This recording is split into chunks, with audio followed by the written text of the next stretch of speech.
Hello, my love. Welcome to Coming Home with Mama T. I'm your host, Tiara, aka Mama T.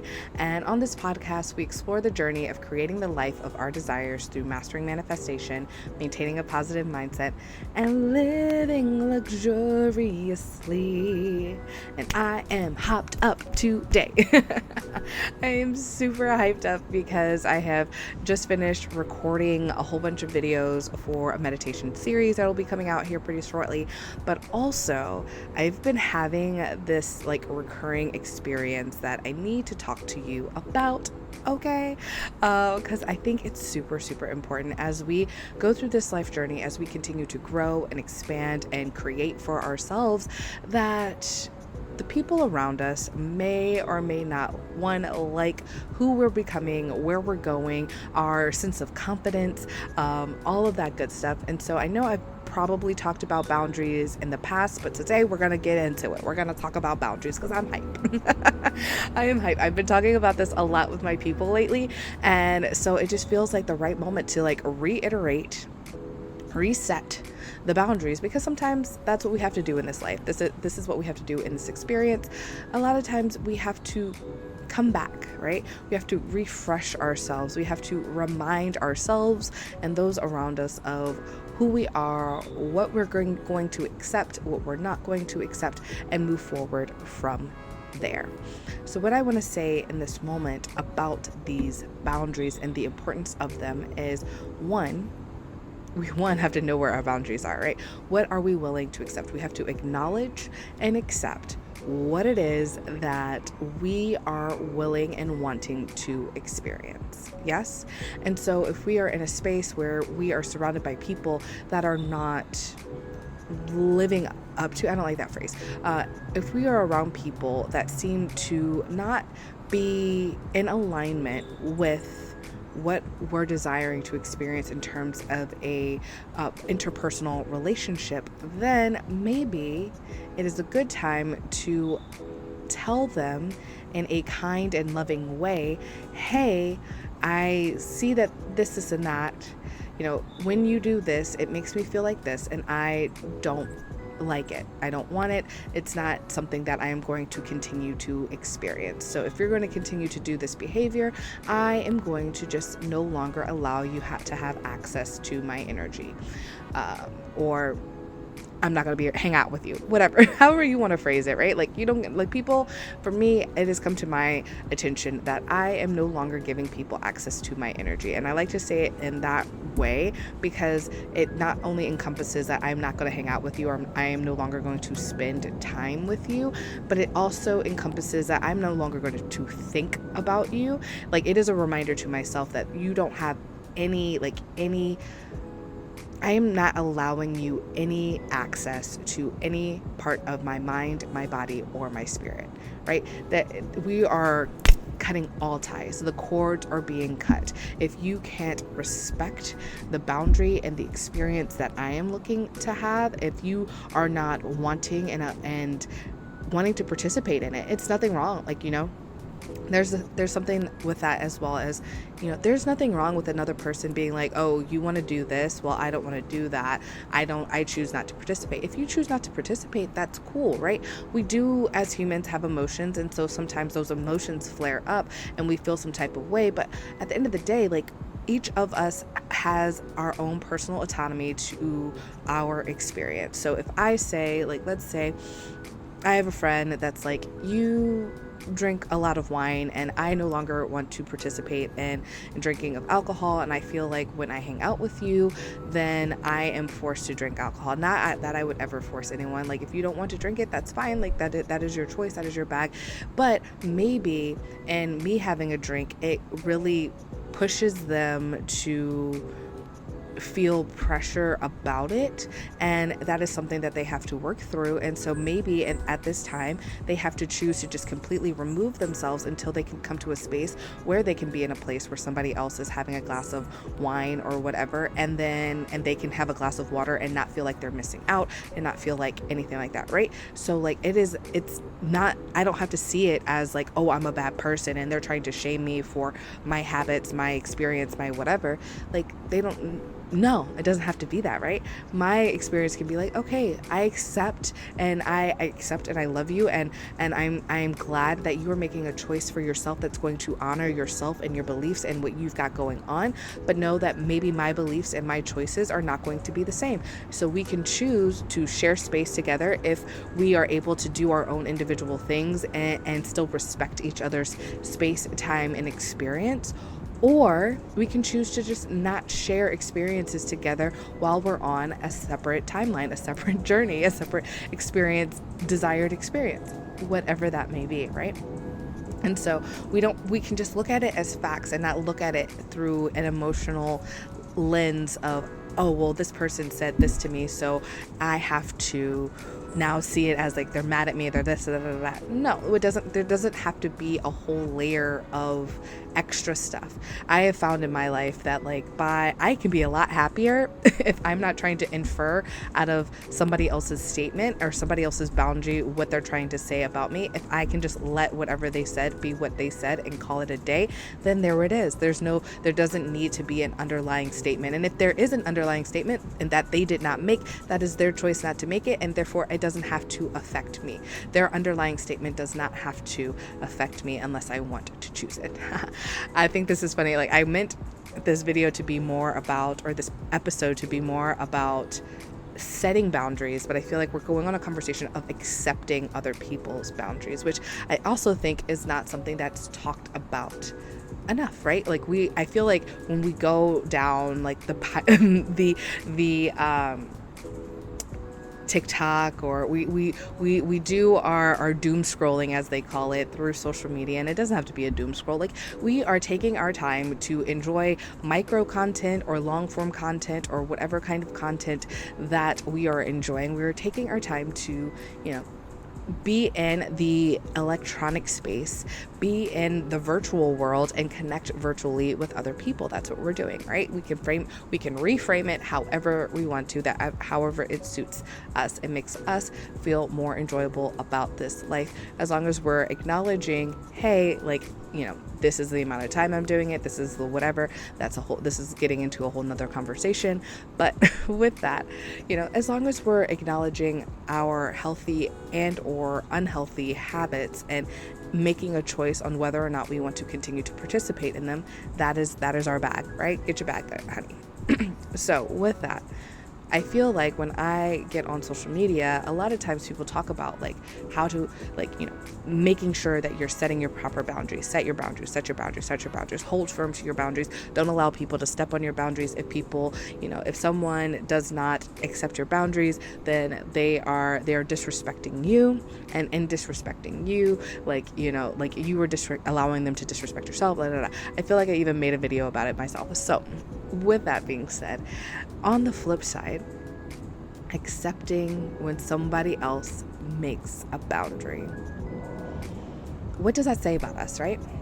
I think that it's become like a societal norm that if someone we see things as criticisms, yeah?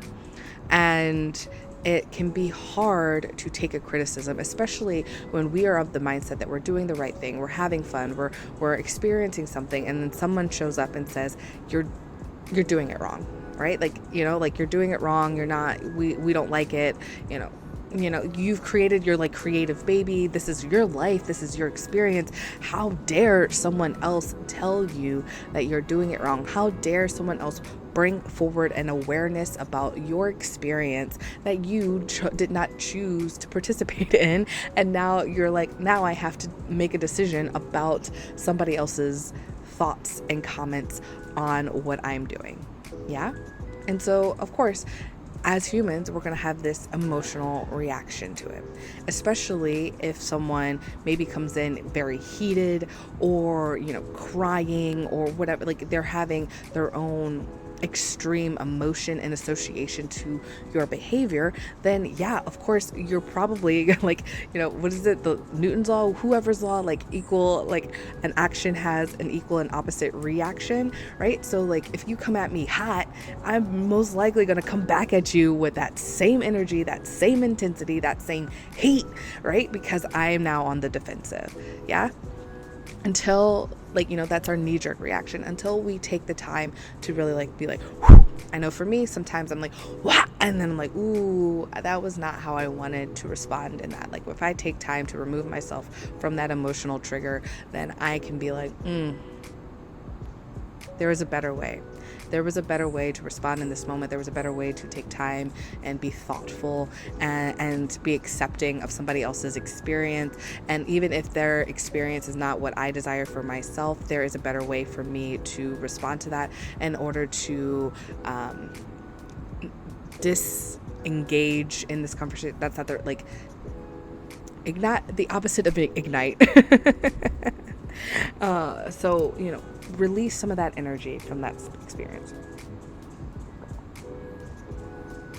De-escalate, there's the word, right? Allowing ourselves the time and the space, right? So I had to allow myself the time and the space to find the word that I really wanted to use in that experience, right? And there's nothing wrong with it. It's great. It's wonderful when things just like easily flow and fly out and all that good stuff. But sometimes we need space. And that was a perfect moment for it, right? Sometimes I needed just a little sip of tea, a little sip. Now I'm ready to rock and roll, right? Ready to hit it, and don't quit it. So, someone has now said to you that they have a concern about your behavior. They have an issue with your behavior. They're choosing not to participate with you if you continue to behave in a certain way. Excuse me. And now it's your choice, right? It's your choice on how you'll react, you'll respond, and how you will continue to behave. Yeah? Maybe, going back to the drinking thing, the alcohol, right? Maybe someone says, Tiara, you drink a bottle of wine every single night. Like, that is just horrible. And that is not my truth. I'm just making an example, and I'm using myself as the example, right? Tiara, you drink so much, and how can you be Mama T under the influence of all of that alcohol? And I cannot be around you. I cannot do whatever, like, however they want to phrase it, right? They're just incensed, and they have all of these feelings and opinions about it. And I'm like, oh my, okay, I hear you. I mean, in my mind, in this moment, because obviously it's not a real life story, I feel like I can be like, I would want to be like, oh wow, I hear you, I understand you. And in the effect, like, if I was drinking an entire bottle of wine every single night, I mean, I've been in a space. I mean, early COVID was a time for a lot of us, right? But I can come to a place of being like, okay, well, how does this make me feel? How is my behavior making me feel? I know from my own experience, every single night of drinking an entire bottle of wine is not fun. Like, like a whole week of like doing it, it's just like, well, I need to not drink for like 3 days. And, I've had that natural, my own inner monologue, and not have to have anyone actually say something to me about it. But in doing that, like, I'm aware, like, okay, like, I'm aware of how my body feels when I put certain substances in it. Maybe I don't eat dairy today because I had a lot of pizza and quesadillas and whatever over the weekend, whatever. Like, maybe I like choose for myself, do I need a detox? Do I need to this? What do I need to do, right? And I don't need to necessarily feel shame because somebody pointed out my behavior to me. I mean, I can choose it, like, right? I can allow it to wash over me. And I can also acknowledge that, oh, I am feeling shame about this. So when I feel shame, to me, that means that, okay, like, I have also witnessed this behavior and did not want to participate in it, but for whatever reason, I am choosing to continue to participate in it because, I don't know, like the social aspect of it, maybe it's become a crutch, it's become a habit that like I can't break or whatever it may be, and now I have to fully bring forth acknowledgement of said behavior and make a choice for myself, right? And somebody else laying out a boundary, a lot of times when we have that defense mechanism, there is usually a fear or shame, which I feel like shame is associated with fear because we're afraid that we will no longer be accepted based off of whatever that behavior is. Yeah. So we're afraid of the change, afraid of getting uncomfortable. Someone says they're no longer going to hang out with you. If they're a person that you hang out with every single day, well, what are you going to do? Right? What am I going to do if you're not around? Who am I going to talk to? Who am I going to hang out with? Who am I going to spend time with? Oh my gosh, my whole life is now been flipped upside down. The Tower card has been shown to me and shit's just changing, and I don't know how to handle it, or I don't know what to do with it. I don't know, so on and so forth. List all the things that could be happening in our mind, right? We've become comfortable, and now we're scared of the discomfort.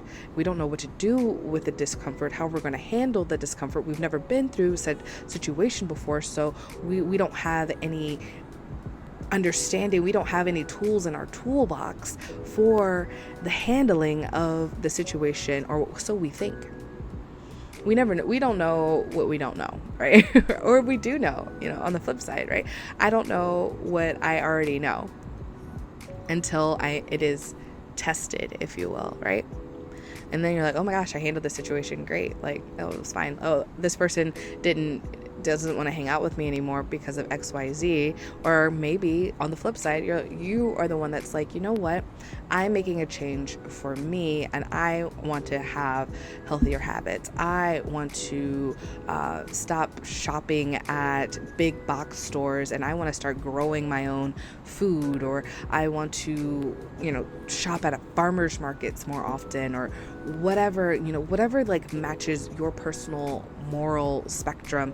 Whatever it is, you've made this decision, and in making this decision and making this change, you end up having to sometimes let go of people and experiences to fully integrate that change. But in doing that, a lot of times new people fall into place in that space, right? When we create a hole, when we create space, when we release, that space is still there, and something has to fill it. Now, if we're the kind of people that really have to we release, we reframe, as I share in my programs, when we refrain, I keep saying reframe with an M. When we reframe, that puts us in a space that is like the reprogramming, it's like the switch. We've installed the upgrade, our upgrade, right? And so now we have allowed ourselves to move forward and shift everything, and in that space should come people that match that new frequency, should come experiences that match that new frequency. When we just make that release part happen, and we're saying these things, and we've set these boundaries, but we don't make the full completion of the shift, that's where a repeated cycle comes forward. And in that repeated cycle, that's when, maybe we let go of this friend, but a new friend that's basically the same person comes into play, right? They might feel a little bit more elevated. They might feel different in the beginning, but then you notice that you're still living out the same habits over and over and over again, right? And so you're making the same choices. It might just look like it's in a different box. It's in different wrapping paper, but it's literally the same present, right? And so in that same present, you are going back to having very similar experiences, and those similar experiences are bringing up similar emotions, so on and so forth, and it becomes a repetitive cycle. And then we bring in the shame because we said we were going to do something and we're not doing it. We're not living it. We're not experiencing it. But it doesn't have to be that way. So in setting boundaries, not just setting boundaries against other people, but we have to set boundaries for ourselves. What is my boundary? What am I going to allow?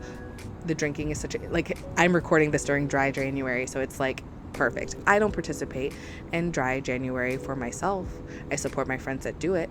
And so my boundary is that, I want to be able to create a lifestyle in which I can live it fully, all day, every day, whatever that may be. And in terms of creating a lifestyle, I know for me, I have hyperfixation on things. So fad diet. Like I grew up, I was like fat kid in the 90s. So like I've done all the diets and the whatever, and I can get hyper fixated on the lack and the limiting of my experience through food and, overexertion through exercise and so on and so forth. So I am now focused on an overall lifestyle choice versus creating these short-lived fads that will not be sustainable for my life and my experience and what I desire to live through. And if you thrive in that kind of environment, that is okay. I'm not saying anything is against you, but I know for me, I want to be in a place where, okay, I can go to the bar, I can hang out with my friends, and instead of saying absolutely no drinks, maybe I can just have two, right? Just have two drinks. Like, that's my focus, right? I think for me, that's the practice that I want to have. Like, I want to have maybe a drink. If I don't want to drink that day, then I don't want to drink. There's nothing saying that I have to. But if I'm going to show up, and I want to have a drink with a friend, I want to have a happy hour, whatever, then like I can have one. Or maybe it's a soda with bitters, so like, it's like negligible amount of alcohol, but like it still feels like I'm having a cocktail. Like, these are the things that I can think about and I can do for myself and my health, my bank account, and my overall experience, because I don't want to have to completely limit myself in my experience. I'm not saying I can't have fun without it. I'm saying that I am making a choice that creates a lifestyle that I can sustain for myself. And you get to choose what your lifestyle looks like, right? And so there is my boundary, right? My boundary is lifestyle, right? Life, no fad. I am setting a boundary that I am no longer participating in these like easy fixes, quick fixes, whatever. Now, if there's like something for charity, something for, I don't know, in support of a friend or whatever, like I'm not doing it for like, oh, I need to do it to lose weight, or I need to do it, whatever. Like, if there's nothing like attached to it that just doesn't feel good to me, right? Like it doesn't feel like something I truly want to participate in, then I'm not going to do it. But like, I mean, if something comes up, like I said, a charity, something that I truly believe in is associated with, I don't know, not eating pizza for a month, then okay, sure, fine. I won't eat the pizza for a month. It'll be okay. But then that is me setting a boundary for myself. Yeah. With that, to bring it all full circle, we set boundaries for ourselves, and we have to learn to honor those boundaries for ourselves, right? Let go of the shame around the self-boundary, and also like have the respect for ourselves to follow through with the boundary that we set. Same goes for if we set a boundary for another person. If somebody's breaking that boundary, having the wherewithal to go ahead and say, hey, I've already told you I don't want to be in a space where people are doing X, Y, and Z, and you continue to do X, Y, and Z. It makes me feel like you are not listening to me or respecting me by going against my desires. So I'm either going to no longer spend time with you and give you my energy, or I would like to see a shift in your behavior. Which would you prefer? Bada bing, bada boom. And then, of course, if somebody else shares a boundary with you, for you, you get to choose how you respond. I hear you. I accept that that's your choice for your experience. I don't think I want to participate in that. So, you know what? For the time being, we don't have to spend time with each other. Or, oh my gosh, I didn't even notice I was doing that. That is something that I can definitely work on and change.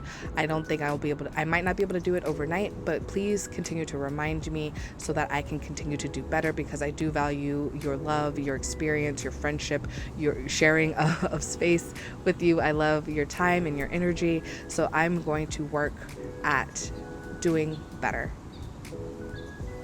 and go forward and move forward with that.